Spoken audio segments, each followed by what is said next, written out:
The following program is intended for mature audiences.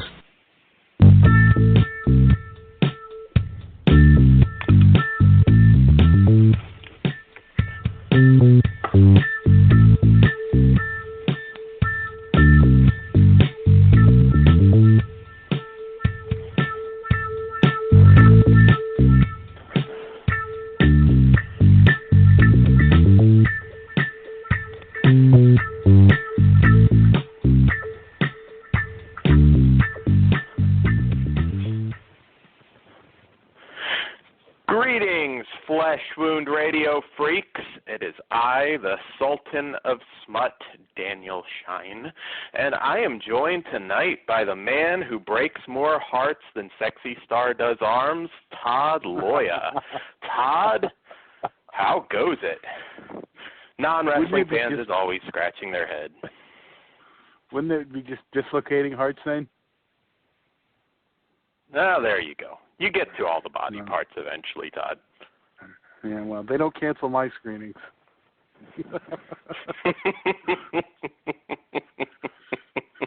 No, they do not.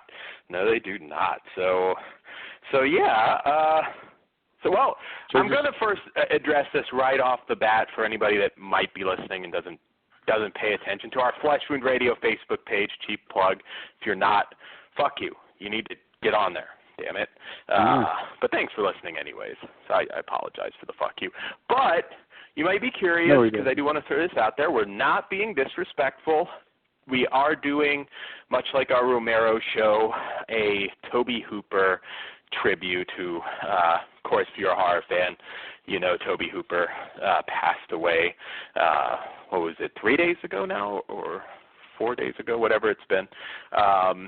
And he is a true icon. We're not really going to talk about it too much now, but Friday night we are doing double duty this week, so we will have a special. Looking not just specifically at like Texas Chainsaw Massacre or Poltergeist or, some of his big ones. We're going to tackle some of those movies, quite frankly, and he has a few of them that I think even seasoned horror fans may not have even heard of. So we're going to talk a little bit about his career, and he's another one I was fortunate enough to meet in Toronto. My Texas Chainsaw Massacre poster, now signed by a few of them who are no longer with us, Gunnar, Marilyn, now Toby, sadly, but hangs with pride now. We will cover that. And Todd, I know that's as many people, for you, that's like the holy grail of horror for you. I mean, I think TCM would be your favorite. Yeah, it definitely is. I mean, I often rotate, but that's, I have three in my favorites, depending on my mood, but that one's always there. You're saying Leatherface would have just had to make a girl piss her pants, and you would have been, that would have been number one forever. Well, yeah, I mean, of course, but, he gets intimate with the chainsaw in the second one, but, well, as I said, my favorite horror film, it can rotate between three, as you mentioned, one of the other ones, Dawn being the other one, but there's no argument my favorite horror character is always Leatherface, and you're probably going to hear this again on our show Friday, it's Sawyer fuck Hewitts, so there's my feeling on that. Yes, there'll be a lot of geeking out, and we have some special guests coming on for that as well. So you get to hear somebody else talk, not just me making sexual deviant jokes about Todd. Maybe with those two I'll start at some point. But Todd's the sexual deviant. I'm gonna have to come up with something else, but we'll see. If you guys are listening, you will probably eventually get something. I just haven't decided yet. But yes, so I had a good week. Not to linger on this too long, but I did want to do a couple special shout-outs. I was recently at Ring of Honor at the historic Center Stage in Atlanta, the show this past Saturday. Very that arena actually was a big WCW arena from back in the day. It's been around for over 50 years, maybe close to 60 years, and a lot of history. Actually, Cody Rhodes, I don't know what of this will actually end up televised, but was genuinely moved. Almost there was tears because, bringing a world title into this arena that he watched his dad in. It was a phenomenal show. War Machine, WWE bound, as far as I'm concerned. Those guys are fucking amazing, although tag teams right now not being booked so well, but generally speaking. But you'll see them, no doubt. Lots of cool stuff. They had the Honor Rumble. Fucking Glacier, Todd. I saw Bubba Ray Dudley, Bully Ray, sell for fucking Glacier. That was a surreal moment. I was going to say, I'd like to see the historic Glacier debut in the beginning.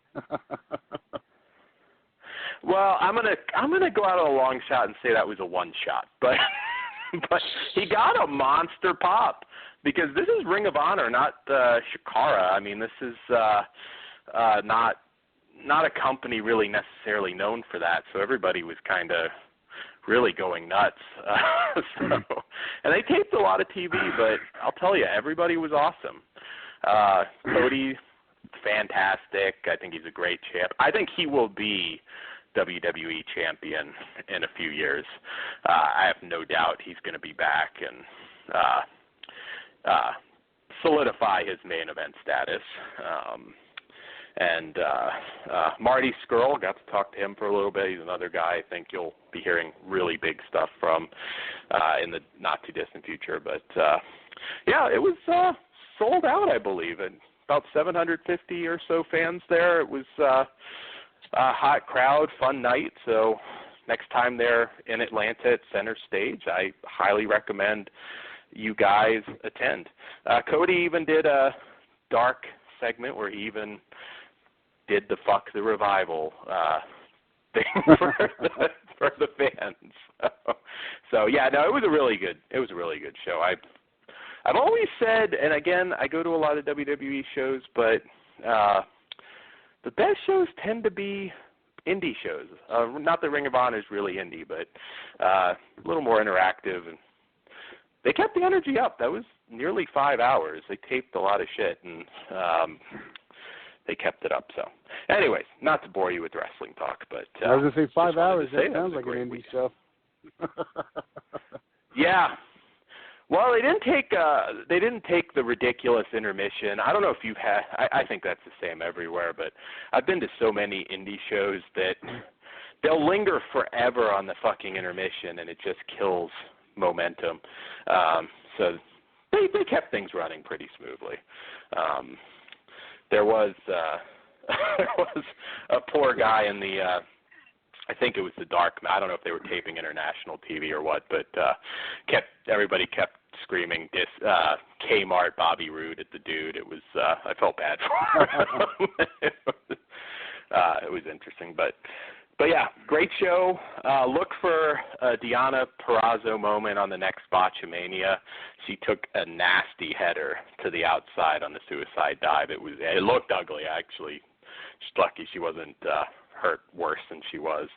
But yes, so anyways, Todd, back to, tonight's actually, I mean, we are doing After Dark tonight, but we've got some horror elements in our After Dark show tonight. So, you're going to get some, you're going to get your smut, but there are some, supernatural and, Todd's favorite thing, which we'll get to later. And, yeah, so I guess it's okay to do a little horror news because this one actually pissed me off a little bit. I mean, I understand it, but Todd, you saw this. I read it, but I had to skim it a little bit. Jeepers Creepers. Yes, everybody's booing. That nobody gets more heat than Salva. Yeah. No. Tell him, Todd. Apparently who was it? Well, the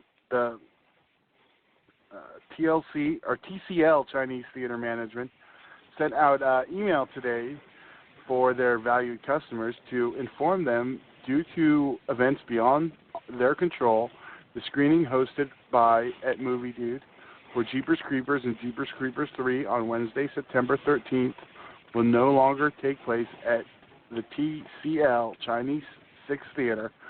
We apologize for any inconvenience this may cause for your party. We have worked with Fandango to refund your purchases directly. You should see blah, blah, blah, blah. You'll get your refund in your thing. Again, we apologize for the inconvenience. Sincerely, Chinese Theater. So, basically, first the promoter organizer, Corey Davis, he had a press conference to break the news, and they, one of the main things I want to say, it wasn't Davis's fault. They just had the double feature of Bride of Chucky, Seated Chucky last month, and it wasn't on him.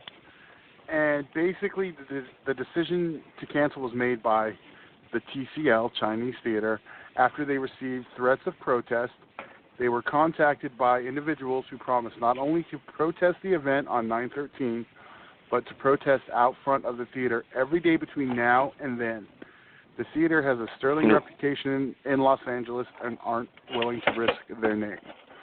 Despite the mess and headache this has caused among many parties involved, Davis supports the Chinese theater's decision completely. So why did this piss you off? I've said it time and time again. I mean, Salva, what he did was unforgivable. Horrible, horrible, horrible. There's no overstating that, but I don't know. I'm just not a big fan of the bully bitching that we're going to disagree on this one. Somewhat, maybe not. That. I mean, I support this 100%. I support this 100% because some people still don't know Victor Salva's history. I saw someone post this article and ask, well, what did he do? I mean, still to this day, not everyone knows. And I think if you have someone like Francis Ford Coppola giving this guy money, let us all not forget, and I will state this explicitly, he filmed himself sucking a little kid's dick that he made a movie with. Yes. Period. Yes. Everyone who wants to support him needs to know that. But are you again, that goes back to the point I've made so many times about this. I mean, the movie is not just Victor Salva, who did, and again, people always, compare, but there's not really a comparison. I mean, Polanski ran away. He didn't do his time. Salva did. It might have been a bullshit sentence, but he did. Again, I would never shake hands with Victor Salva. The guy's a piece of shit. But I don't know. Again, I don't know about this. Is it fair to Meg Foster? Is it fair to Gina Phillips? Yes. I don't know. I will tell you 100% why. Because they know. There's no way their management didn't know. I'm going to use the Clerks Star Wars defense. All the innocent people that got killed on the Death Star, the independent contractors, they knew what they were getting into. So when the Death Star got blown up, evil's punished. Same difference. I'm sorry I had to use it, but we went from Victor Salva to the Death Star. I love that, Todd. Yep. You're welcome. If we had a live in studio audience, I think that would have gotten a big pop. I don't know. I get it, and I get the theater. I mean, my God, I tend to be somewhat brave, but I mean, when you've got people threatening to, bitch outside of your business for, the next couple weeks, that's understandable. This is the Chinese theater, too, one of the most famous fucking theaters in the world. They don't want that shit. Yeah, for a single screening.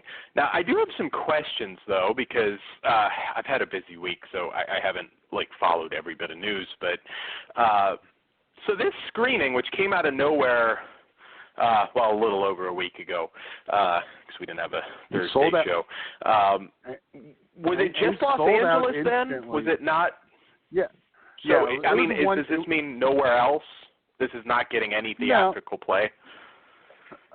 Again, this is one of those things. Let's be honest. Have we heard anything real about a theatrical rollout on this thing?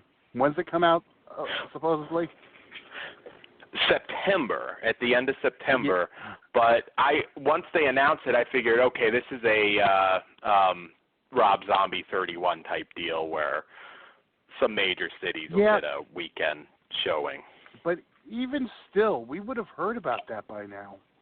A month out from 31, we knew when we could see it. I have a feeling it's going to be a couple theaters and VOD. And this is not going to help its theatrical run. No, well, yeah, unless they're being a little sneaky and they're going to try and drop it early, but I think any major city, they probably get picketers. I will go. I mean, I'll admit it. I will go and see it, and we'll review it if I have a chance. But, September 26th. Yeah. Mm-hmm. Oh, wait, right here. Jeez, I probably should have read down a little more. Jeepers Creepers 3 will be released nationwide one night only on September 26th. Oh, nationwide. Okay, so that's a confirmation then. So I guess me being Atlanta, you being LA, we'll have well, I don't know. Maybe you don't have as good of a chance now. I don't know. Unless there's moving theaters. Nah, I don't. After this headache, I don't think they're going to be able to do anything out in Hollywood. Okay. They would have been. They're kind of screwed. And I don't feel bad for them. They, the promoter Corey Davis, had to know the shitstorm he would deal with by trying to do this. This isn't, 15 years ago, 10 years ago, the other whatever Creepers movies. I mean, I don't remember anybody actually picketing any. Well, the first one, granted, I think at that point there was a bit of a jump between that and Powder, and I don't think that was like a big. And plus, again, we didn't have social media at that particular point. But I don't know, by Jeepers Creepers 2, I don't remember any reports of people really picketing theaters. Maybe I'm wrong, but I don't recall anything like that. I honestly don't remember I remember for Powder. Yeah, that was in the national news. Yeah, and I don't think they really pushed the fact, from the director of Clown House when Jeepers Creepers came out, they kind of just, here's Jeepers Creepers. Mm-hmm. And it was... Yeah, I very seriously doubt they were going to say from the director of Clown House. That would be inviting it. Yeah, although I want to see our former co-host make a custom cover that says that.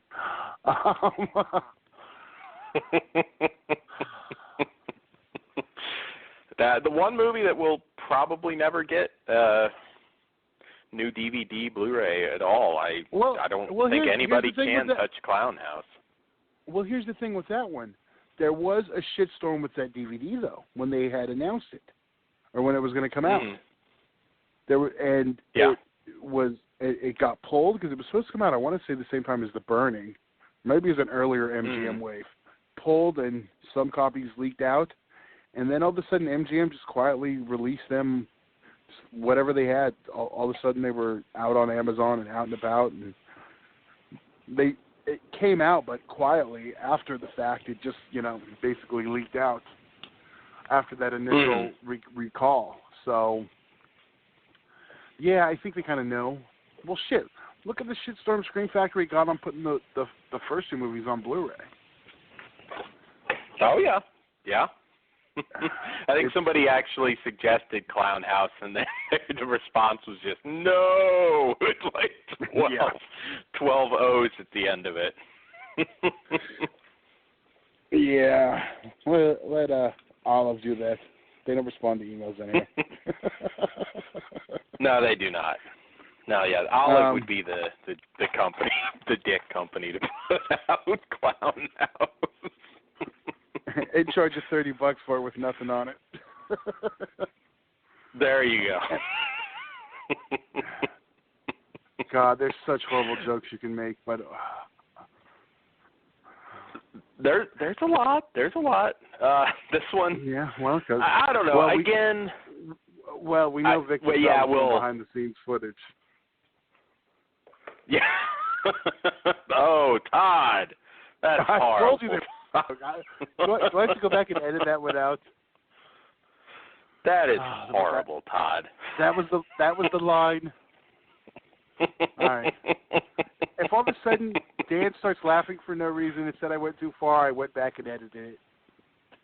Oh, we're not going to edit it. It's after dark. Sometimes you have to laugh about fucked up stuff. But we'll end here. But I just wanted to just sum it up. Victor Salva is a piece of shit, but I don't know. I'm not big on people, like, I don't like something and I'm going to just bitch until it goes away, sort of. I don't know. That's me. I mean, I'm the most liberal guy you will probably ever meet, but I don't know. There's just something about that. I see it a lot now, and it bugs me. It bugs me. I mean, you know what? See, here's the thing. What I get that, and I'm anti-censorship and this hurts our feelings, get rid of it. This is different to me. Yeah. I get that. It may be the era of that whole, shit going down, but this is one that deserves a big fuck you to, yeah. But you're going to see Jeepers Creepers 3, right? I mean, you're going to buy the Blu-ray. How do I answer this question? I will see the movie. Mm-hmm. I may Netflix it. I'm not going to go to the theater. So if we're doing a September 26th review, I better get some press passes on that some bitch, because there's no way I'm putting money in. Yeah, I can't. Knowing now. Really, okay. You seem a little harder on this than you used to be. Oh no, I've always said I'll review it. You know me. To go to a theater, it has to be something I really want to see at this point. I know no you're way, not a big theater guy. Yeah. There's no way I would go to the theater to pay to see it. I get that. Yeah. I get that. We will review it. We'll review 4 as well, which I guess they're probably getting ready to shoot, because that was going to be back-to-back. So we'll see. There's no VOD announcement, right? Or is this going to hit VOD immediately? Is it a same-day sort of deal? If it is, that we can work out. Okay. I don't even know who's handling the film. I mean, everyone just kind of assumes it's MGM. Yeah, if you're handling press for Jeepers Creepers 3, yeah, just email me. I'm sure they won't. They're going to move me right to the top of that list. They're going to move me right to the top of that list. Well, it'll be interesting. It will be interesting to see it. I mean, my whole thing is watch it end up again. I actually, aside from what he did, I think Victor Salva is I think he's talented. I mean, I think he would have been a much bigger deal had he not have had the controversy. But this might end up just being some mediocre movie. That's the thing. Sometimes you get your torches and you're build the mob, and you end up just bringing more attention to the movie. Might be a mediocre movie. Maybe it's been so long since 2 that it's not going to do much anything, and that'll be it. Sometimes ignoring something's actually the better strategy if you don't want it to, No, but it doesn't have a studio name on it, other than Mr. Coppola's, and it says distributors, American Zoetrope, All Media. They're also the production company. At this point, I think you're going to get Jeepers Creepers 4 starring directed by, written by. It's like going to be all Alan Smithy, like straight down the fucking line at this point. Yeah. Everybody's going to have a fucking pseudonym. But yeah. But anyways, spent a little more time on that, but that's okay. On to our, well, Todd, did I miss anything else? Because again, admittedly, I've had a busy week. Any news we have to tackle? I was going to say, today was like the political news day, because I know there was that whitewashing thing with the Hellboy reboot, but that might be another long. This is smut, damn it. We don't go deep. Well, we do go deep, but a different kind of deep. Hollywood whitewashing? What? Let me go finish watching Ghost in the Shell. Well, that's going to go into a big thing. I would say Gods of Egypt. Gods of Egypt is the best example of whitewashing. The blonde-haired, blue-eyed Egyptian hero in that one. That was. I don't know. Although ironically, I thought that was good, cheesy fun. I mean, I didn't dislike that movie, but. So you're saying that beats Breakfast at Tiffany's? There you go. I thought you were going to go way back to Mickey Rooney. That's Breakfast at Tiffany's. Oh, never mind. There you go. Fuck yeah, you're right. I'm forgetting my classic cinema, Todd. I'm all ready for smut. I forget the classics. Wait. Yeah, you said smut? Hold on. I'm gonna let you take your thing and put it up that thing. Todd, that has to stay on the soundboard forever. Oh, that one will never go away.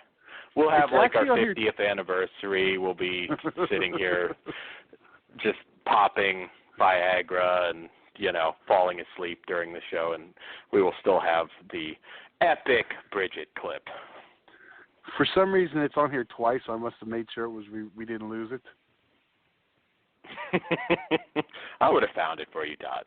I've got that shit saved on RedTube. I'm sure. Along with all of her other cinema. So yes, that's all I've got. Yeah, Hellboy, whitewashing. Yeah, we'll dive into that. And I am going to actually. September 1st is the Tobe Hooper show, right? That is the date. Yes, Friday. Okay, I'm going to go right ahead and say that will be the start for our road to Halloween, because that's September. So we're going to have a lot of Todd's probably sighing because now he's going to have to change the graphic, I think, for the fourth time this week, but this last couple days. But yeah, I'm going to say Road to Halloween begins next show. We're going to have a lot of different stuff for you guys. So I know we're going to do a Paul Naschy show that we've been talking about forever. Maybe we'll do a Franco show at some point. I'm a big Franco fan, but we've got so many recent Blu-rays, we might as well at some point. But and yeah, we'll have all sorts of good stuff for you guys. On to the show. Our first film this evening is interesting tonight because it is after dark, but not all XXX, and this one's not. So, we've already offended you long ago at this point, so you probably don't care either way. But this one is the legendary late, great Joe Sarno film from 1966, Red Roses of Passion. And this one this one follows Carla, who is fed up with her dull home life, living a prudish existence with her spinster aunt. After being introduced to a tarot reader, Carla quickly finds herself involved with a mysterious sect known only as the Cult of Pan, who have learned to harness the carnal powers of roses to entrap men into sexual liaisons. But as Carla delves deeper into the occult world, the true and much more sinister motives of the cult start to become apparent. Lauded as one of Sarno's finest films, Red Roses of Passion is a grim melodrama punctuated by sequences of torrid eroticism. Starring Sarno regulars Patricia McNair and Judson Todd, and lends in contrast heavy black and white by future art house auteur Tony Lover. Red Roses is a distinctly original sexploitation classic and has been fully restored by Vinegar Syndrome from its recently unearthed camera negative. Okay, so I guess I should start this one off. This is not a triple X feature. I always, you never know who's listening for the first time, but not to get to Sexploitation 101, but this is definitely not the last Sarno film that we reviewed. This is kind of a different time. I do like old school, early nudie cuties. I love Sarno's work. He might be a little bit too art house for some people, for a lot of his films anyways, but he was a brilliant filmmaker. This film, the cinematography is gorgeous. In fact, this was also actually edited by David Durston, director of I Drink Your Blood, who worked on this one. If you're looking for erotic content, the best you're going to get out of this one is some see-through 90s, some brief black and white boobage. So don't worry, the smut's coming later in the show, but depending what you're looking for, you won't get that here. Todd, what did you think about this one? I don't know if you've seen it before. I couldn't remember if I could or couldn't, but I really ended up digging it. It is kind of on the lighter side, like you mentioned. Oh, yeah. But it, they mention it, I want to say on the extras, how it's, more of a melodrama. And it is, but it's very entertaining. It's never, not. And the whole time watching it, I'm like, did they use this set when they made Henry? Because it's set up exactly the same to Did you notice that? Yeah, actually, yeah, I did. Because it's got the kitchen and the living. I was like, what the fuck? You're just waiting for Rooker to show up, a young Rooker. Yeah, when the guy showed up with the roses, I was like, oh, shit. They need to remake this as a Triple X feature and just call it Slut Rose. Yes. But I really liked it. Our lead witch, I was like, damn it, can we get to it? Well, I felt like I couldn't see what was going on under her garments. But, yeah, I was very, sorry. She distracted me a few times. I love retro sexploitation. One of the most interesting things about it is just seeing, it's dated, but it's dated in the best possible way. It's so fascinating to me to even go back to the nudie cutie craze and just see how they essentially got around the censors back then, all of which those movies are pretty much the same. There's something very, this is not a movie you're going to pick up to whack off to. It's something that there's something very erotic, actually, about black and white sexploitation. There's the early work by the Finleys, the Flesh trilogy, and whatnot. I do really dig that stuff, and I know it's going to be kind of niche because I can't think of a whole lot of people necessarily that are going to like this. I think it's a small fan base because, let's face it, a lot of people are going to be saying where are the boobs, but I don't know. I like this. I've always enjoyed Sarno's work. I know Vinegar Syndrome's done some fantastic work for him, but I thought I heard that there's going to be a lot of Sarno stuff. What's the other company? Shit, they said they were putting out like 50 Sarno movies or something. It's escaping me at the moment, but I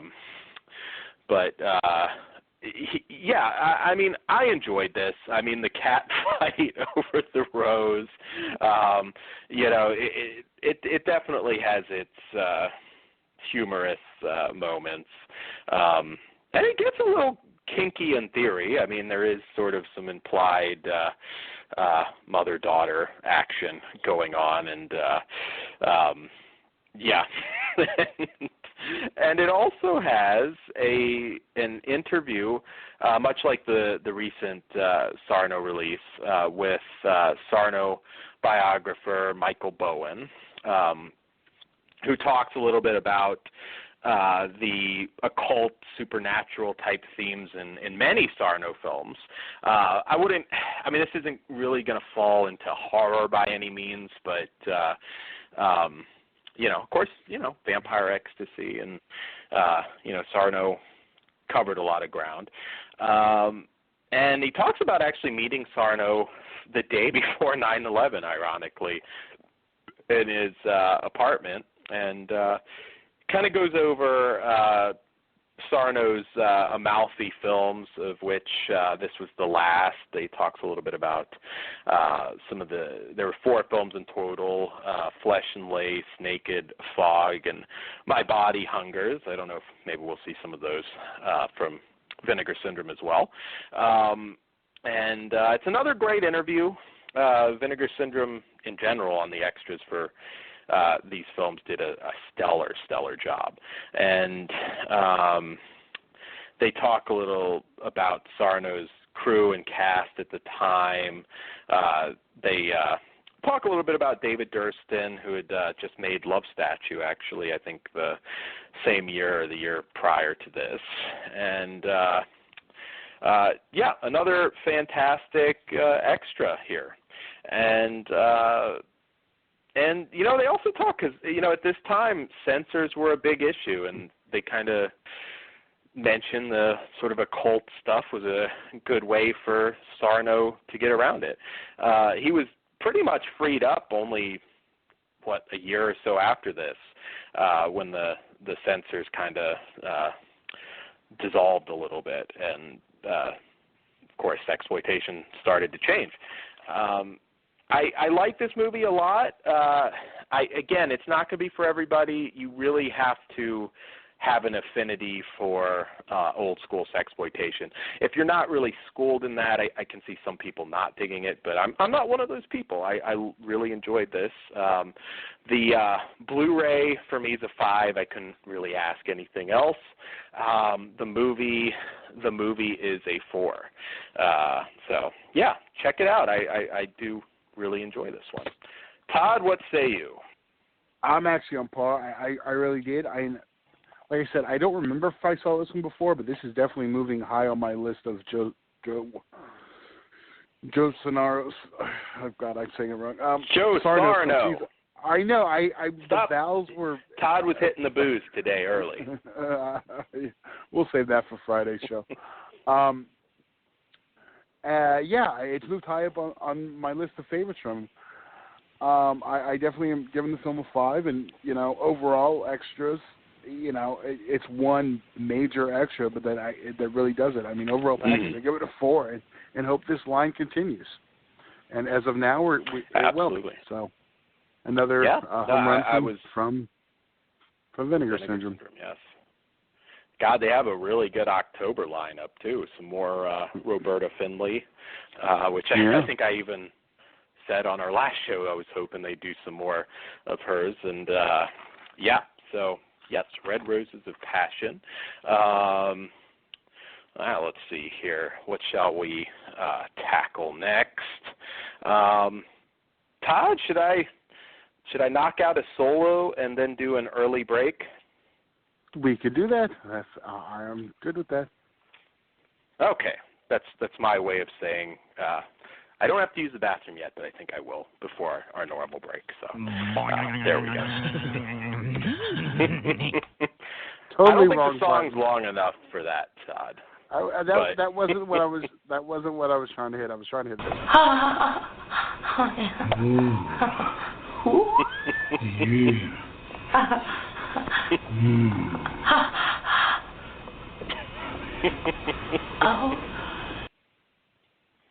Todd, I need more than like a 3-minute song to inspire that kind of a reaction. I mean, come on.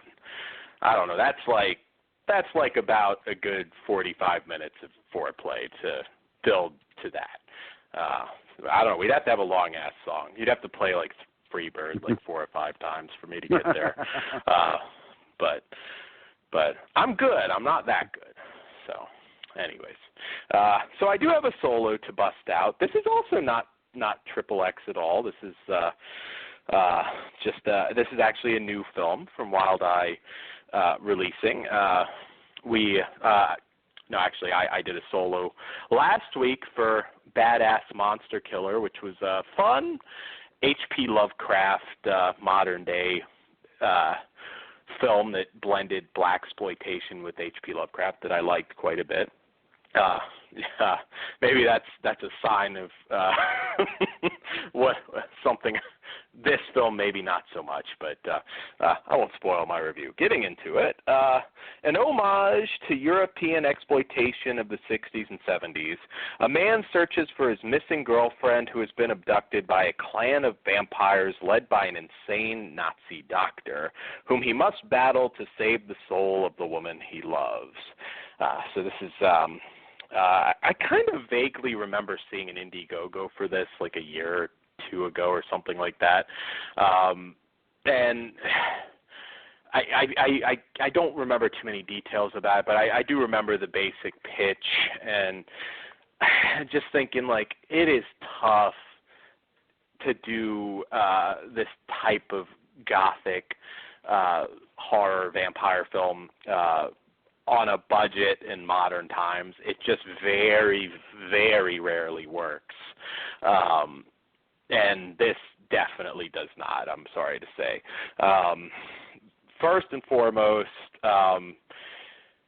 if you're going to do a movie, now, I mean, I'm not saying it has to be softcore porn.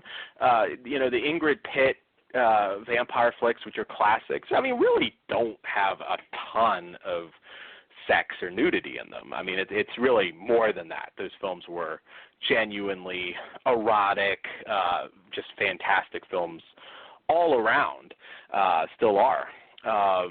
But for something like this, there's a lot you don't do right, and this is definitely a movie that would have been helped by having some sexual content. There's basically none. There's a quick flash of boobs and just kind of random, almost like, well, we need to have something sort of deal.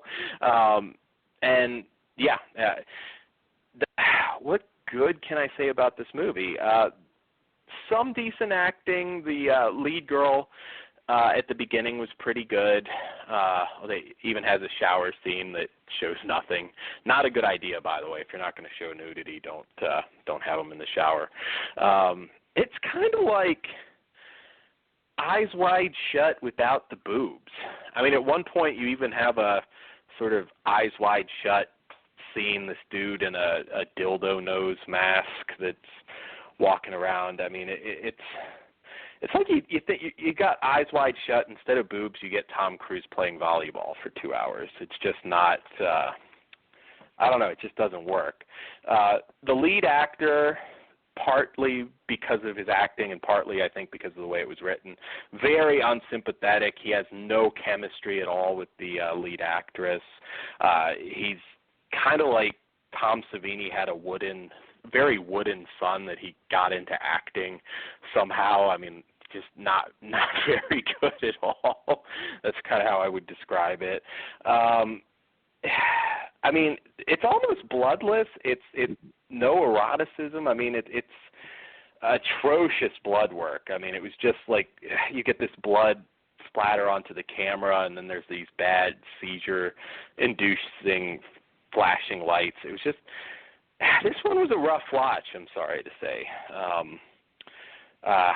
It's like we always say, you got to call it out. Just because it's a low-budget indie doesn't mean you can, heap praise. This would probably be a 5 from our former friends.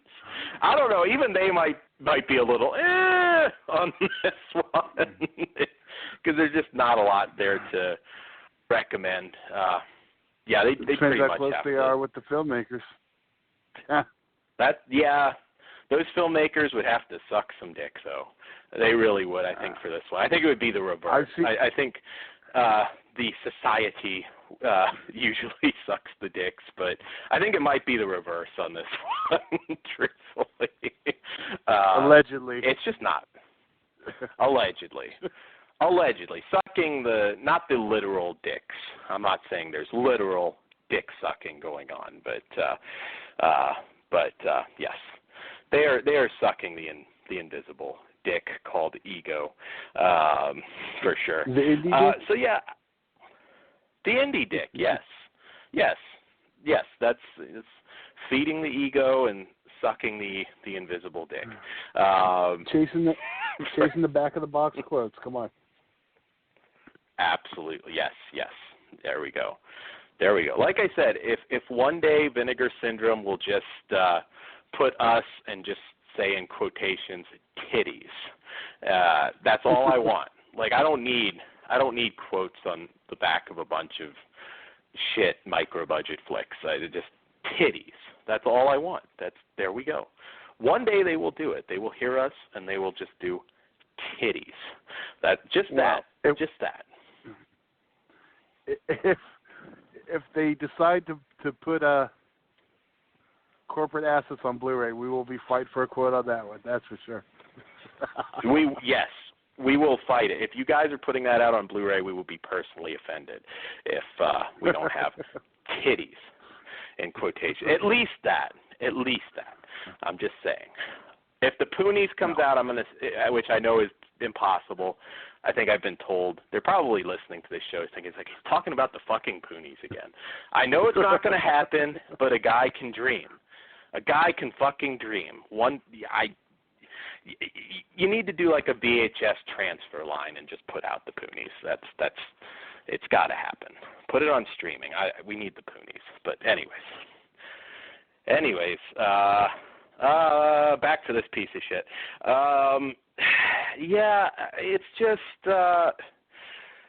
It's just one of those movies. I mean, I cannot think of a single thing that you'd need to watch it. I mean, it does not work. I mean, there are a couple decent actors in this. Like I said, the villain was perfectly fine. The lead actress seemed pretty decent. I mean, the only really horrid acting was from the lead, who just, I mean, I wanted this guy to die like 10 seconds into it, and I never had any interest. I mean, it was just horrible. It was just horrible. I mean, Savini's not much of an actor, and this guy was a low-rent Savini. He was the Kmart Savini. It's a 0. I mean, I can't even give this one a 1. Wow. It would kind of confuse people. That's why I mentioned Badass Monster Killer, though, because Wild Eye has put out some good films, and as long as you don't mind the green screen, which that one kind of had to be, I did enjoy that one quite a bit. So, not this one, guys. I'm sorry. All right, Todd. It's piss break time. So we do have a song from. It's kind of been a theme lately. We're going down. I think we have maybe one or two more from this at some point. But this is, once again, from the Glee porn parody, which is a legitimately awesome musical. It's on Blu-ray. Todd, this one is called Big Tushy Hose. Todd loves Big Tushy Hose. Who doesn't? All right, well, thank you for giving me 2 seconds to do that. Okay. And as we are going to the board, sorry, I'm like, okay, we'll be back. Stalling, that's okay. Dan. People know when we stall now. You better run, I'm just telling you. You got just under 3 minutes. All right, we'll be right back, guys. Sweet. Oh, who's gonna slap my pretty ass? Oh, 'cause you know that I'm the best. Oh, who wants a piece of my fine ass? Big tushy hoes, everybody knows we are the best. Big tushy hoes, everybody knows we fuck the best.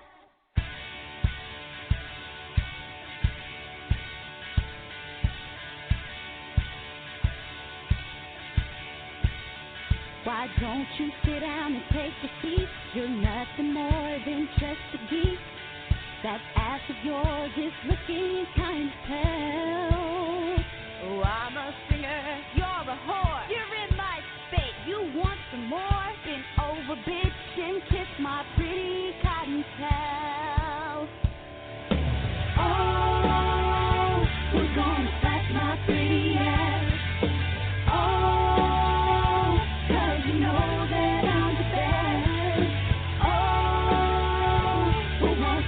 My fine ass, big tushy hoes, everybody knows we are the best. Big tushy hoes, everybody knows we fuck the best.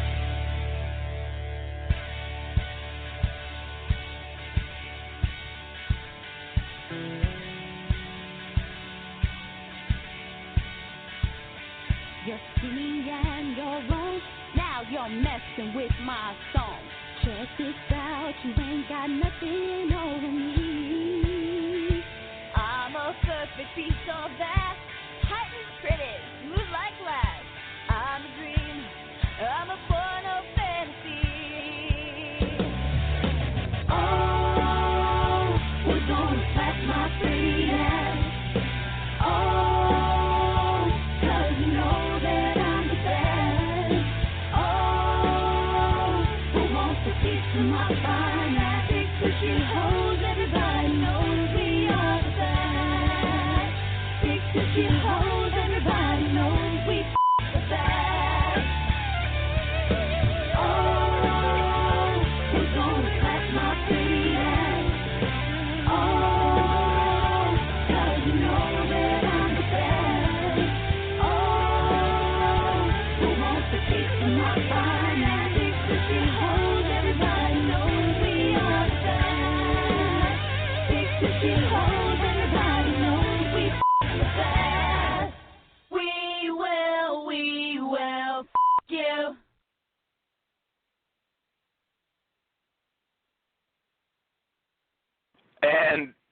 And we are back. There you go. There we go. Big Tushy Hose. It's funny that is a legitimately, maybe not so much that song, but there's actually some good music on that one. It's a good modern porn parody. Actually, I didn't even know the guy, but I remember posting, because this is more than a few years now, and it was some theater guy on my page, and just replied, older guy, just replied, "As always, I'm horrified by your post, but I must admit that was actually, they can carry a tune." So yeah, you know, you might enjoy that one. I've always liked that one. You still haven't seen it, have you, Todd? I have not. I feel like I have to watch Glee to understand it. No, not really. If you have a basic idea, you're good. Because I've never really watched Glee. I think I know my. I think my niece watched a little bit of it at one point, so I'm vaguely kind of familiar with it, so but you don't have to be. It's a good porno. Like I said, good music actually. There's a handful of really good numbers in that one. So yes. What shall we hit next, Todd? I know what's main eventing tonight. It's a Todd flick. The rest of the show is all Vinegar Syndrome, and we'll do Throat next. The DVD is main eventing tonight just because it's a Todd specialty. So this film, Throat, 12 years after, not a sequel, is they're very careful to point out. This film is a I was about to say 72. That was the original. This is a 1984 film from Gerard Damiano, the legendary, and this one follows in 1972, the director made one of the most significant erotic films of the decade, Deep Throat. 12 years later, the master of sensual filmmaking crafted this personal story of love, marriage, desire, and reflection, exploring the lives of two young married couples. Michelle and Walter, played by Michelle Marin and George Payne, are a monogamous couple who have never made love to anyone except each other and are burning to try new experiences. Meanwhile, their friends Luis and Andy, Sharon Kane and Joey Silvera, are seasoned swingers who routinely explore and enjoy new fantasies. Damiano carefully contrasts their intertwined love lives in this thoughtful and sensual drama, expertly photographed by Larry Rabin and featuring supporting performances from Sharon Mitchell, Eric Edwards, and Joanna Storm, and Jerry Butler. So, Todd, what did you think of Throat? This one I'm pretty sure you have seen before. I know I have. I have. It's nowhere near the classic that the first one is, in my opinion, but I don't get the whole, it's not Deep Throat, but it is a good, solid, 80s adult entry. I mean,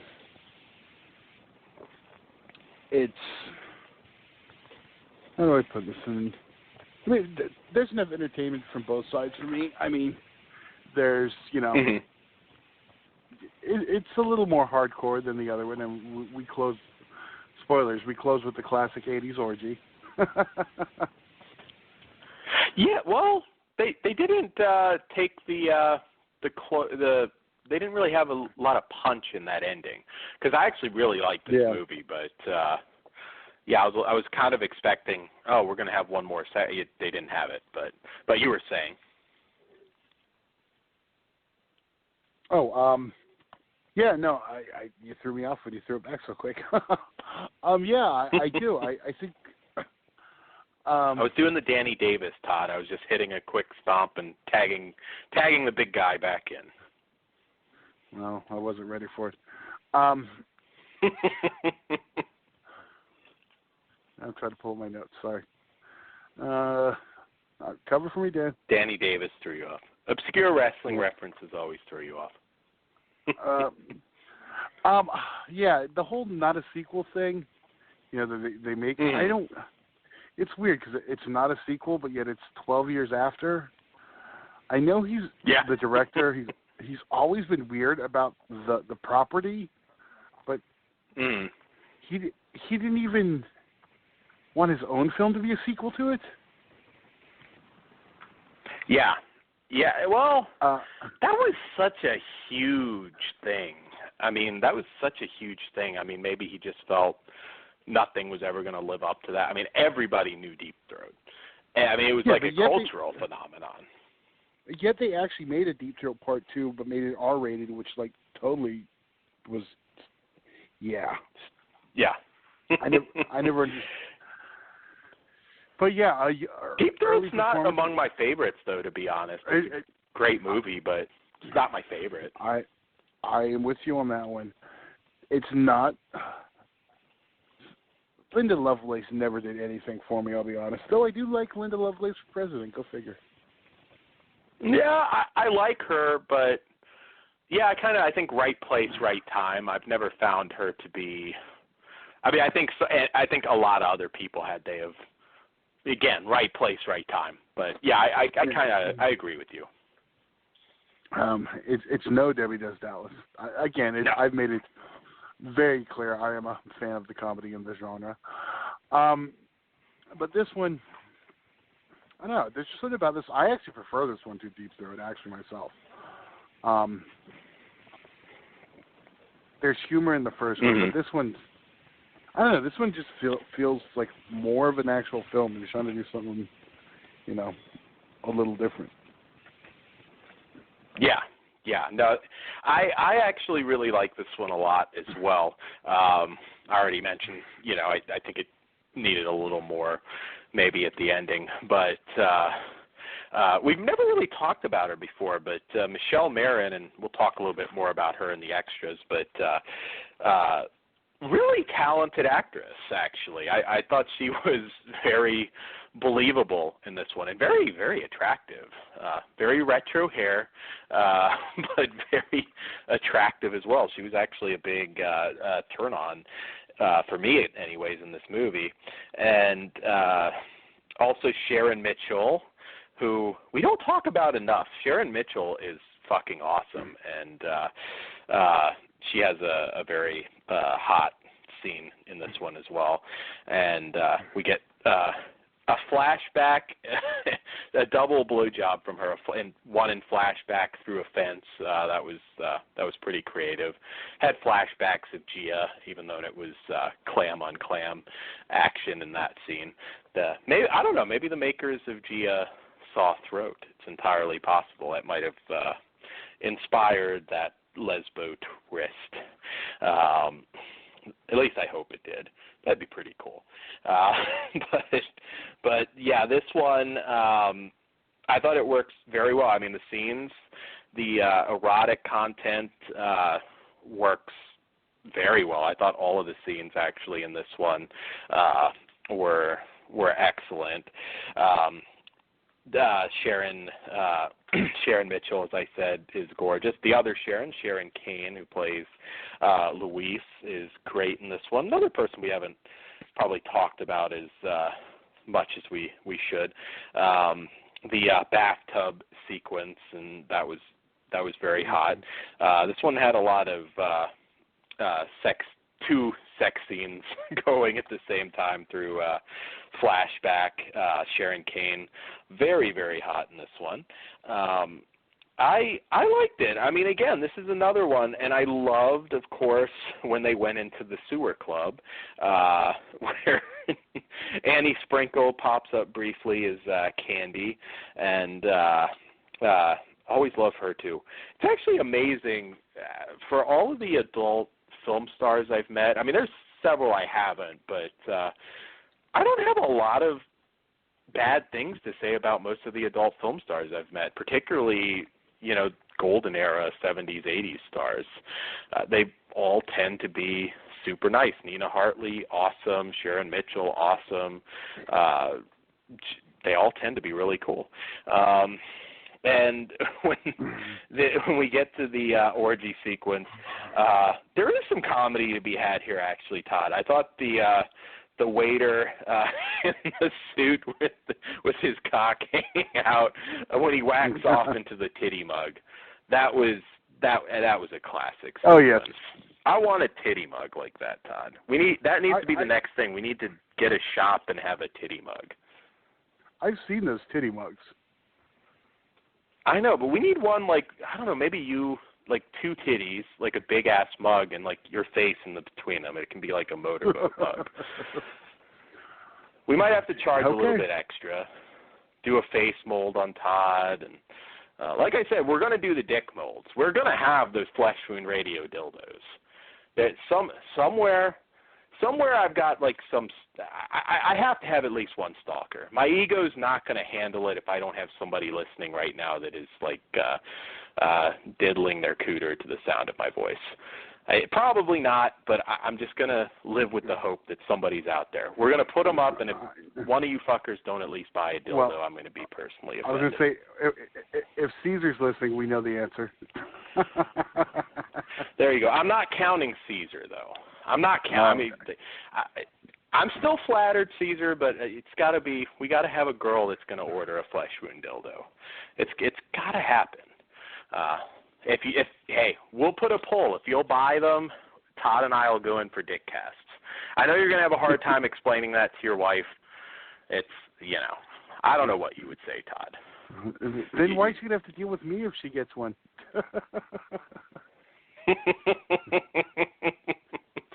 Well, she doesn't need to buy one, Todd. I mean, there's lonely ladies out there. You've got to do your part. But yes. We will do that. I'm telling you, it's going to happen. People think we're making it up. It's going to happen. But anyways, we got a movie to review. What the fuck am I doing?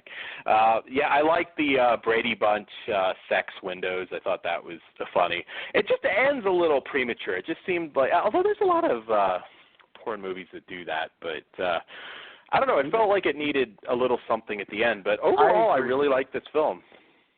Mm-hmm. So you act like they expect you to make it to the end. Hey, this is the era where you watched the whole thing, Todd. There was a plot. This was an era where you could watch the whole thing. Actually, and it's a good compliment, everybody was great in this. Great acting across the board. It's a fun film. Like I said, it's not corporate assets in terms of the comedy that I know you and I are both a fan of, but I don't know. I had a lot of fun with this one. It definitely did it for me. I give this one another one. It's a 4 out of 5 for the movie, but we do have extras to talk about. Todd, you want to rate the movie? I'm with you on this one. It's definite 4. I have on to the extras. On to the extras, which stacked release, actually. This is great even by the excellent Vinegar Syndrome standards. Pardon me for a minute. I'm sorry. I had to get a drink there. So this one starts out with an interview, Making Michelle, an interview with Michelle Marin, who still looks fantastic. She talks a little bit. She's very animated lady, very animated, very kind of theatrical. It was a good interview. Actually, another girl that I'd say probably looks just as good now, and she talks a little bit about getting into the business, leaving small Jersey town, and kind of having an abusive past, and got the acting bug, and talks a little bit about pageants, then nude modeling, and actually getting her first adult role in a non-sex role in Flashdance, which, of course, was a porn parody of Flashdance. And she sort of slowly graduated, and she was a topless dancer in Piggies, which was the Porky's porn parody. And she was topless in that, and then she talks about finally getting throat where she does the full Monty, so to speak. I don't think any of them took a cock in Full Monty. I don't know. That's one movie I've never actually seen. But I'm going to assume Coltrane doesn't take a cock, or whatever his name is. Maybe he does. I don't know. I haven't seen it. She talks a little bit about the director, very beloved guy. She said kind of like he was just off The Sopranos, and talks a little bit about the coke use on set, which was a big theme. This was the 80s. I think about 95% of people in the industry were doing coke. She, not her though. She talks the excellent set on Throat, but having issues on other porn sets. I'm kind of hoping that they interviewed her about other projects that might be coming out as well. She was a really good interview. Talks a little bit about Joey Silvera, crying during a sex scene with Annette Hines, which was an amusing story. It's a very good interview. So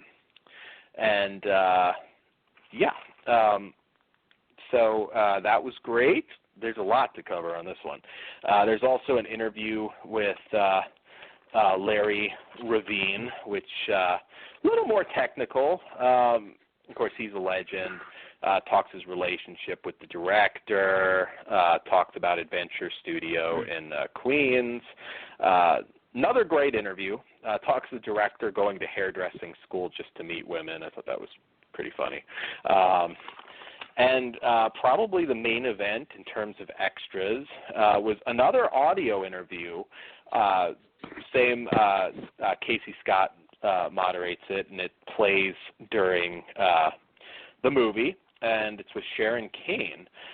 Very lengthy interview, as always, runs the movie, and I really enjoyed this one, as always. She talks a little bit about starting in the West Coast in the late 70s, living in San Francisco at the time, and just how she got into the industry. She talks a little bit about Alex DeRenzi, another Golden Era legend, and working at his club screening room, where she answered a Dancer Classified ad, and talks a little bit about actually Desiree Cousteau of Pretty Peaches doing the same Girl live show at the time. Sharon Kane's awesome. She has pretty good memory recall. She talks about Joey Silvera, who she dated at the time. Another theme in a lot of these interviews talks about the New York porn scene versus West Coast. She definitely seemed to prefer, she said she grew to love New York, but she talked about the California sets being a little nicer in terms of the catering and whatnot. New York was a raunchy place in the 70s and 80s for sure. It's definitely a time I wish I was around. They talk about her getting the Best Supporting Actress nod for this. She also talks about Adventure Studios and her acting improving over this time. Jerry Butler being a bit of a moody attention whore. I've heard that from somebody else, actually, that talked about Jerry Butler. She talks about Damiano's very long takes with stacked dialogue. Because, again, some pretty fantastic acting in this. I always point out, it's not the case with everybody, but there are a lot of stars from this era that I think could have been legit movie stars if they were given the chance or wanted to be.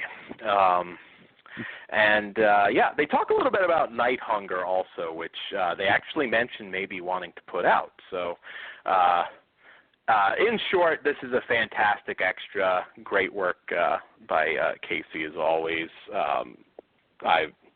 I'm looking forward to hopefully we'll get Night Hunger. I don't know if that's been announced yet or not.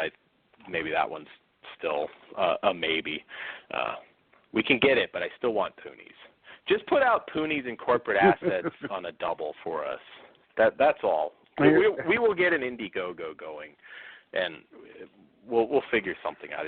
I know it can't happen, but I'm still going to ask for it anyways.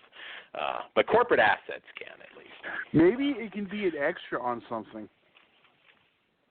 What problem is Vivid owns that one? Vivid owns it. You better call Steve Hirsch or whatever and bug him. They can make a a Showtime series about your quest for the Poonies. There you go. Yes. The Poonies can be my Video Dead. Chris McGibbon has Video Dead. The Poonies can be like my quest. I've had a couple quests similar, but they never had worked out, unfortunately. The Poonies should happen. I'm just telling you, it was a special part of my childhood. I don't know. I think that would pretty much go something like me, like getting dragged out of the office as I'm like on the ground begging him, getting dragged out by the goon squad. That's probably it. Just scratching my nails into the plant in his office and blocking the doorway. It's got to happen. It's got to happen. Maybe, Todd, maybe I need to bring, I don't know, Maybe I need to bring like BC Killer and Homeless Jimmy, have some muscle to back me up. We can just you're going to give us the Poonies the easy way, or you're going to give it to us it's going to be the hard way. And there we go. We'll strong arm them, Todd.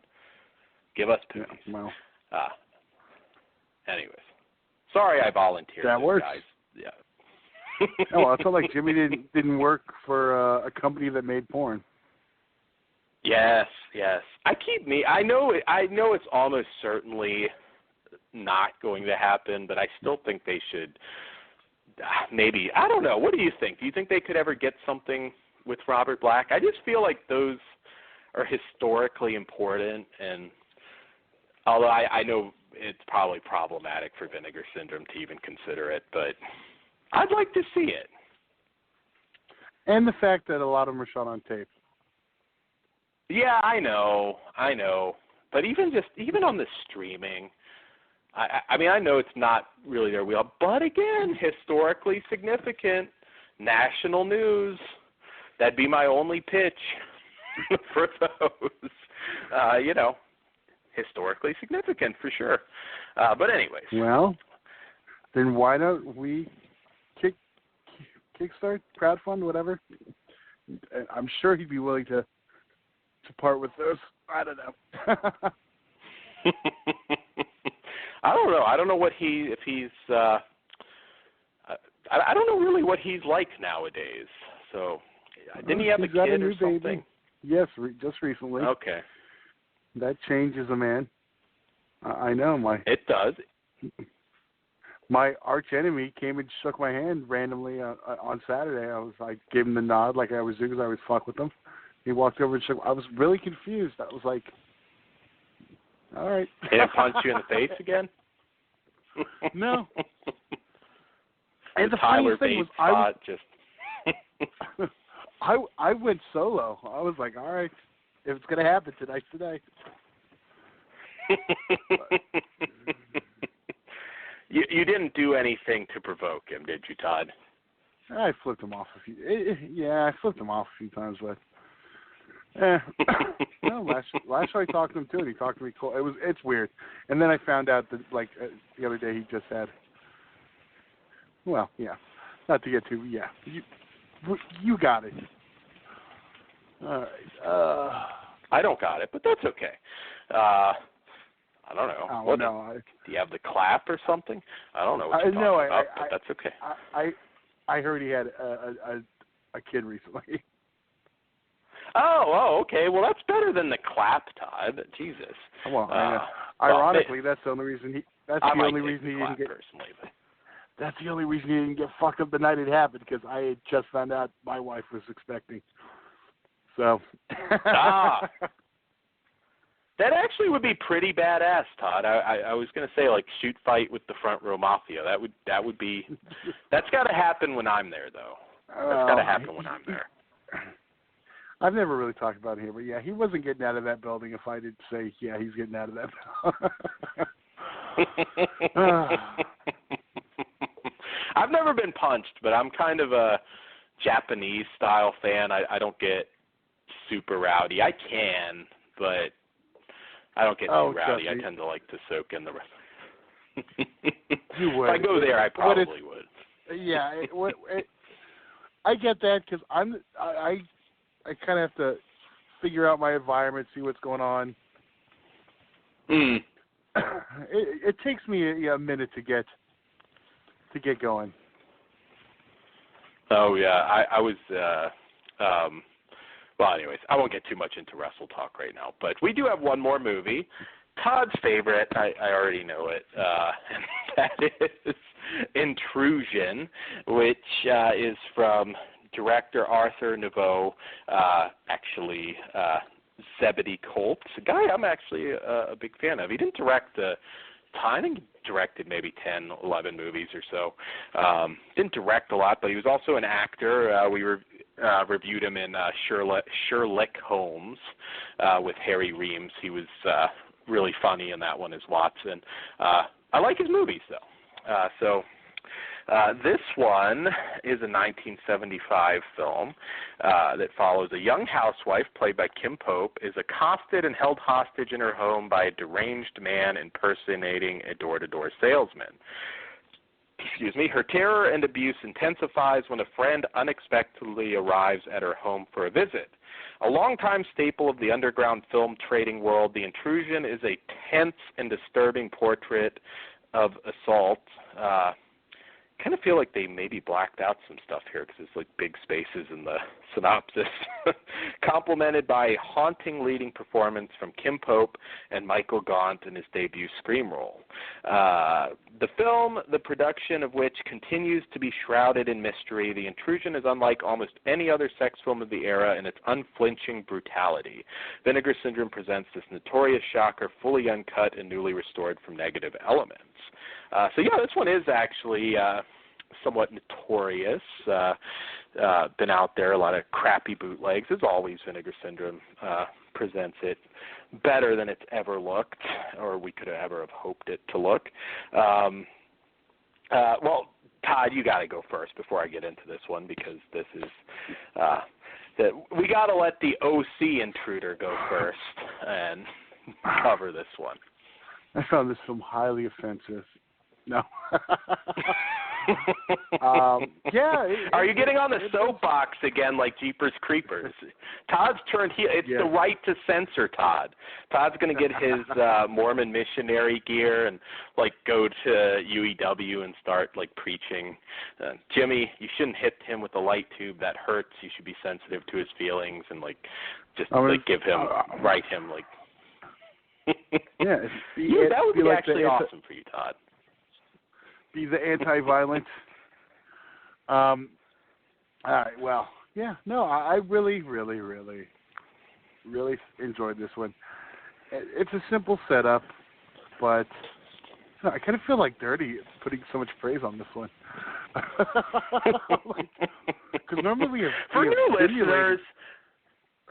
I feel like for new listeners, I just have to say the origins of this is Todd never. For a long time, it's like it was like a theme on our earlier shows with you, where it's like you like these rape revenge movies like no matter what, it's just like going to be a given, and that's what led to some of these jokes. I don't know if Todd has ever actually assaulted anyone. I'm just saying a lot of people disappear around his house, but I don't know. That could be a coincidence. You were saying, Todd.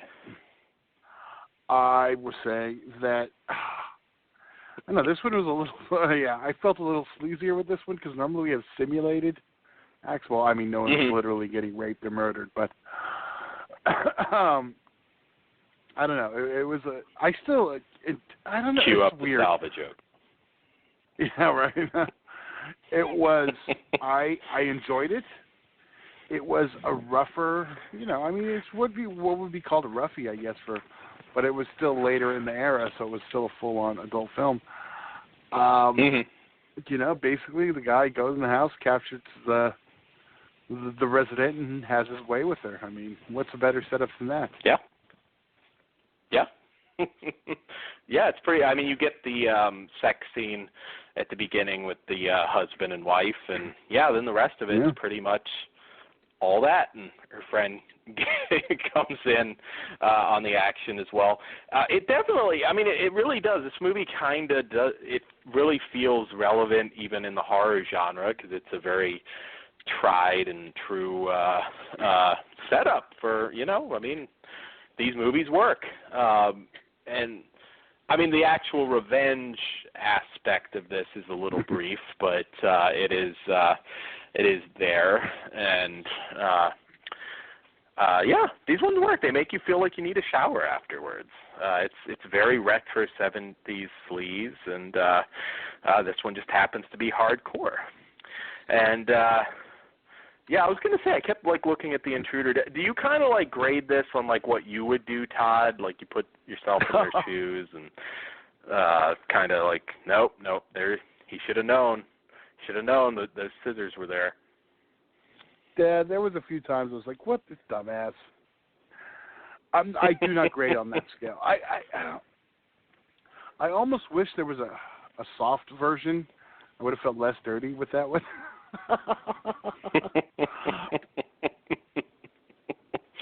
Todd's gimmick is he's the drifting diddler. He sings a song insulting their hometown when he's done, and he kind of has a suitcase full of toys and everything that he uses. Todd's a little more theatrical than the guy in this film. He goes a little over the top. But anyways, you were saying you pretty much knew I was going to do this during this movie. Todd watched this and thought, "Oh fuck." Oh no, I was looking forward to this one. I wasn't even sure it was hardcore first.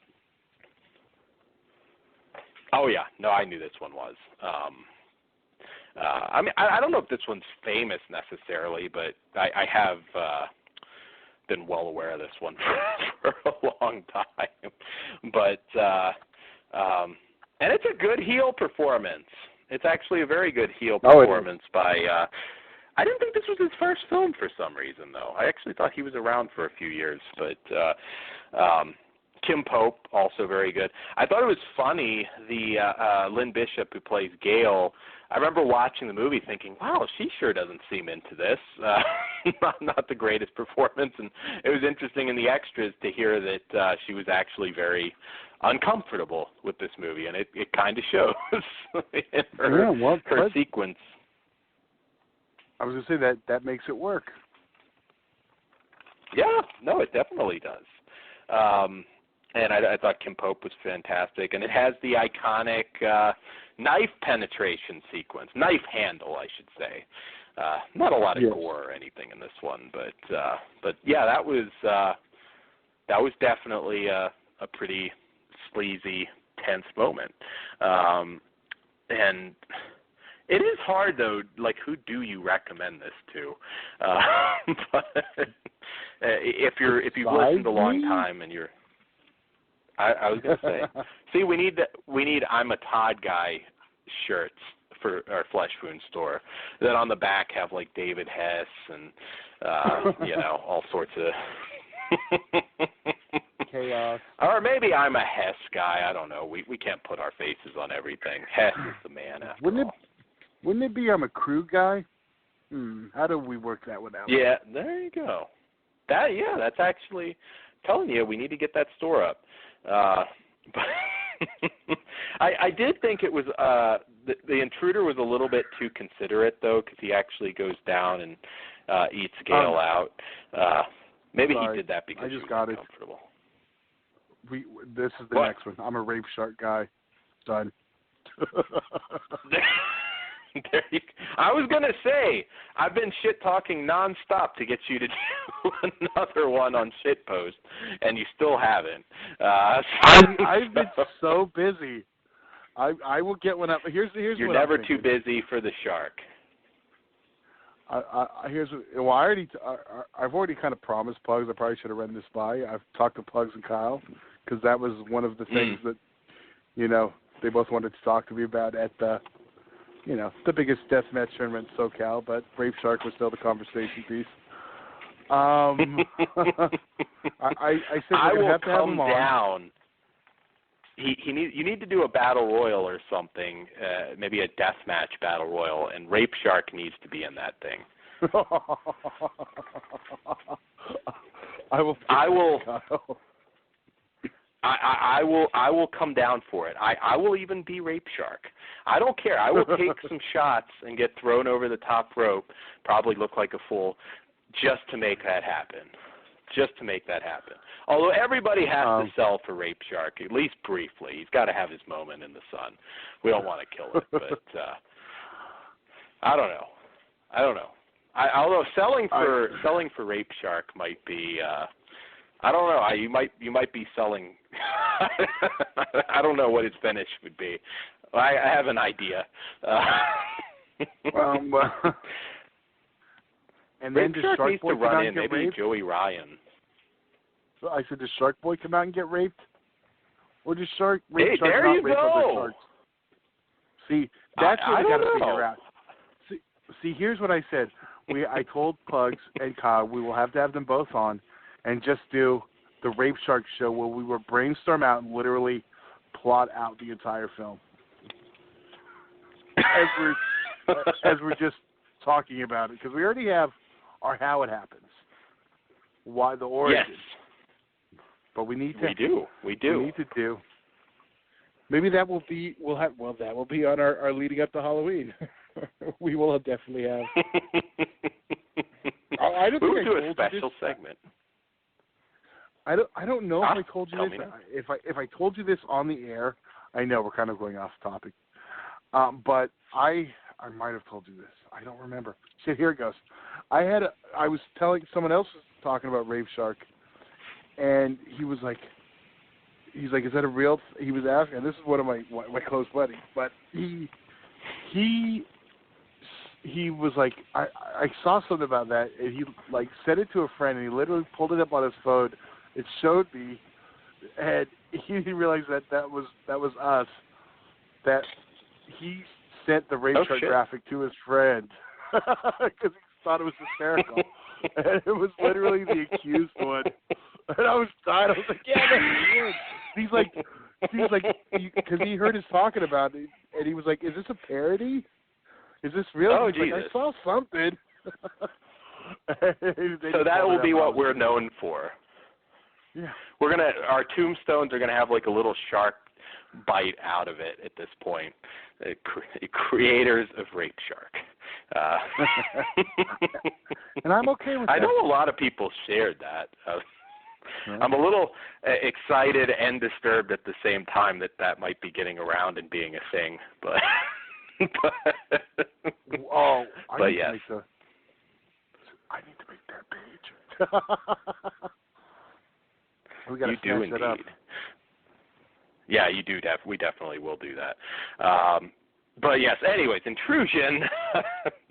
I think I was getting ready to just say Kim Pope, kind of a notable name of the 70s. She was also in Roberta Findlay's Clam Digger's Daughter, and she was in Doris Wishman's The Amazing Transplant, a crazy flick from 1970, I believe. She was really good in this, and yeah. I mean, this is definitely a good example of really sleazy, not PC whatsoever 70s porn. It's hard to really rate it, but I mean, it's kind of a theme across the board tonight. I'm giving it 4 out of 5. If you're in the mood for some sleazy 70s smut, here you go. It's very straightforward, but it works. It works. Yes, Makes you feel like you have to take a shower afterwards. I know, and as much as it pains me, because I know you're expecting a 5 out of 5 out of me, aren't you? Pretty much, yeah. Yeah, I give it a 4.5. It wasn't perfect. No, but none of these films were perfect. Oh no, I enjoyed the hell out of it. It was right up my alley. I definitely recommend it. Kind of. You have to get in the mood for it, though. I knew what I was getting into. So it worked. Yeah, you should have had Pugs on for this one. Yeah. Maybe he could have been the 5. But but yes. So that's all we have for movie reviews for you guys for this evening. As I said, I know we're a little wonky this week, but we are going to have our start to the road to Halloween this Friday, September 1st at, what are we doing, Todd? I know it's a late one. 1 a.m. Eastern, or is it 1:30 a.m. Eastern? We have to lock that time down. Or is that still TBA? I'm pretty sure it's going to stick. I'm pulling up because I did already make the secondary graphic. I'm pulling it up right now because I have the times on it. Or I could just, yeah, I know. You had to go. Okay. It is. No, I'm pulling it up. I don't want to be wrong. Because Friday night. Yeah, I'm stalling. I am definitely stalling. All right. I will talk while you stall. What do I have for you guys? Oh, I did want to throw this one out. Not a horror movie at all, but I've been a fan of his. I mean, I'm sure he's somebody I've made fun of a lot over the years for the Twilight movies, rather unfairly. It's just an actor in a movie. But Robert Pattinson actually has a new movie out called Good Time, which I enjoyed quite a bit. It's a drama, kind of a crime element drama. It's from the same directing team that did a film called Heaven Knows What, which starred a legit heroin addict, actually. It's really interesting little drama. This one, Pattinson can act. I think he's actually one that can escape the Twilight mode, because now actually watching him in this, I'm like, okay, he might be one that can actually stick around and make great movies. I really enjoyed him also in The Rover with, what's his name, Guy Pearce, and of course, and he was in that Cronenberg. Yeah. Yeah, there we go. Cosmopolis, yeah. Yeah, and but I got to say, this one sold me. This is like potential best actor nod. I did enjoy it a lot. I was going to say, he also makes fun of those Twilight movies too, so. Yeah, but it's kind of a good career model. It's like you made your millions off that. Now you're going to do gritty. Because he really hasn't done anything. He did that Water for Elephants movie, I think, and although he might have still had another Twilight movie in him at that point. But yeah, he's doing a lot of. This is the one you can kind of see him as anything. I really, really liked it, actually. I'm actually. God, what else am I seeing? I'm a big Aubrey Plaza fan, so I'm going to see her new movie, Ingrid Goes West, which is supposed to be a good parody of social media culture. And I'm going to also see one, Todd. We are going to end here. I'm rambling. I'm sorry, Todd. She has one coming out. It's a medieval.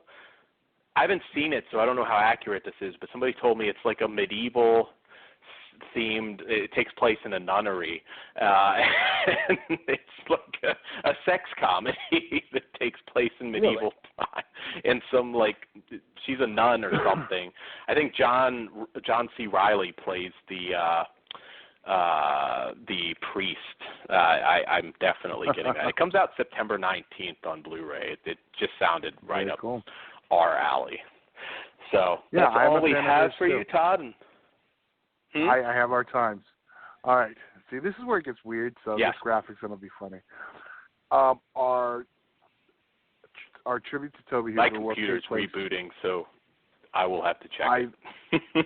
All right. We'll either be Saturday, September 2nd at 1 a.m. Eastern, or for our West Coast listeners, Friday, September 1st at 10 p.m. Yes. Todd had to make it confusing, goddammit. This is why I hate doing the shows at certain hours. If not, if things change, then we will be going Friday at 10 Eastern, 7 Pacific. So who knows? My schedule might change at some point, and we may not do it Thursdays. I mean, the show can, and I'm sure will probably vary, but that's why I said the Facebook page. Yeah, you never know. We might do the show Mondays at some point like this. So you should check. Sometimes it's last minute. I know one thing that's good, and I know Dan's a little on the less technical side, is if you are subscribed to us on iTunes, or I believe Spreaker does it too, it'll just automatically add the new episodes to your iPod. I know iTunes does that. Oh, okay, sweet. I've got to get on Spreaker and Stitcher. I know we're on there, and I've literally never used it. But no, I think Stitcher is the one that adds it. There's a couple other podcast things that were automatically up added to. I've heard that, yeah. Because I know. Question, because a listener requested this. Have you thought of uploading us to YouTube? I guess you can upload the audio or something. Somebody said, why don't you guys do that? And I'm like, good question. I will honestly answer, and this was a question when we left our former home that I thought about. Well, one, it's harder to track our listens, for one. It's easier for me to show, if we're trying to get screeners, okay, this is how many listens we get. It's tracked a different way. Yeah. But, which isn't even the main thing. The other thing is, I basically have to go through every audio and render it as a video with a still, because you can't just on YouTube add audio and then add a still. So I'd have to literally go through and do that. Like if I did one once a week, that would be one thing, which I have considered doing. Just get one, so we have, because I know our former label, I don't know. The Horse Society? Our former, the Calling Hours, who also used to be on that. I know they've been doing that's something similar. Mike has been adding his once a week on YouTube, which is, I don't think he's actually started doing new shows yet. That was our thing. We don't get a break. And honestly, look what happens. We take last Thursday off, and now we're still 2 shows in. We're doing double duty, yeah. Yeah. But an icon dies, you got to talk about him. I saw that, and I'm like, I wonder when Todd's going to message me, because I think I didn't want to put you on the spot, but but I'm like, he's going to probably message me. Yeah, I didn't know, because I was off at a wrestling show myself, and I didn't know, and it was funny because I was actually, the other guy, he's a big horror guy also. I don't know if he does something, I can't remember what. But I think he makes videos about horror movies. But he hadn't even heard yet because we were both at the same show. And, we actually were talking about, the upcoming Leatherface and just a little bit about the series in general. And I probably said, Sawyer's fuck the Hewitts, but, that pops out of me a lot. Yeah, so I'm glad I did. We'll have to sit down. Yeah, we're going to have to sit down and plan out our road to Halloween, because I know I've had a lot of requests. And because, of course, we got Hooper, but we're also going to be reviewing the new Texas Chainsaw Massacre. We'll have to figure out when that is. And I'm hoping Hellraiser Judgment pops up. That is, I can tell you right now, we are reviewing Leatherface.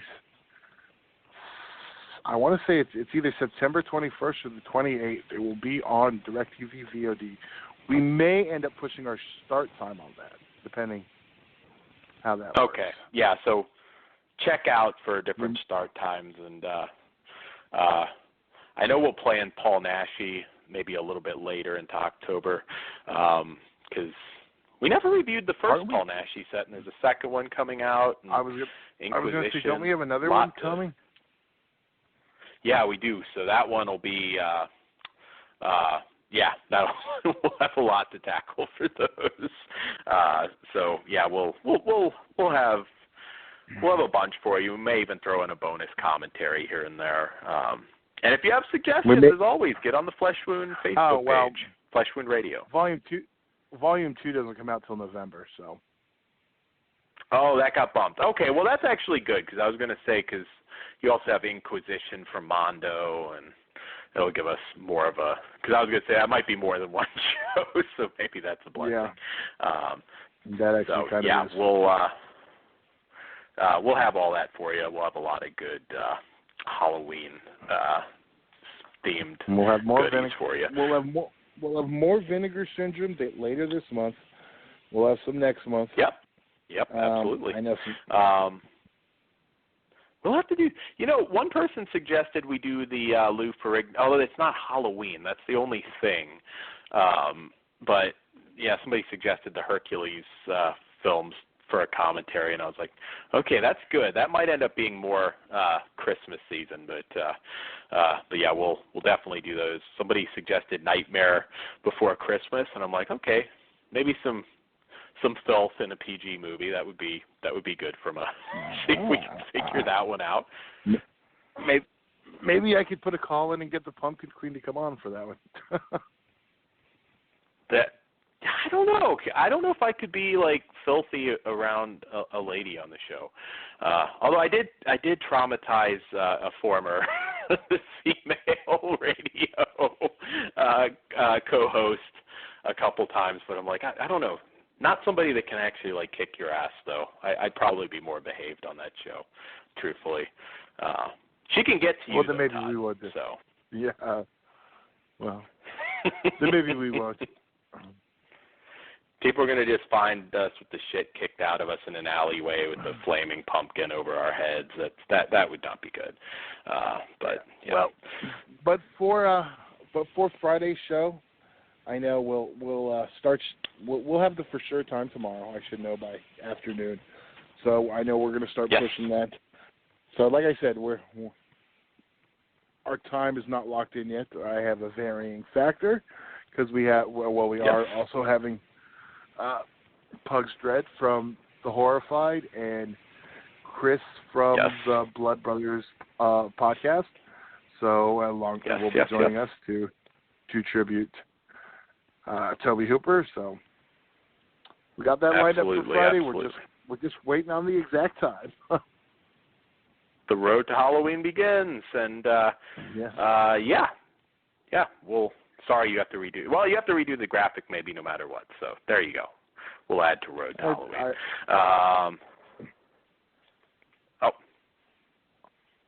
No, I'm trying to end it. You wanted it ended early. I know. I'm trying to find. Okay. Good night. God, that's better. Good night, guys. All right, good night. See you at the end of the week. Night. The following program is intended for mature audiences.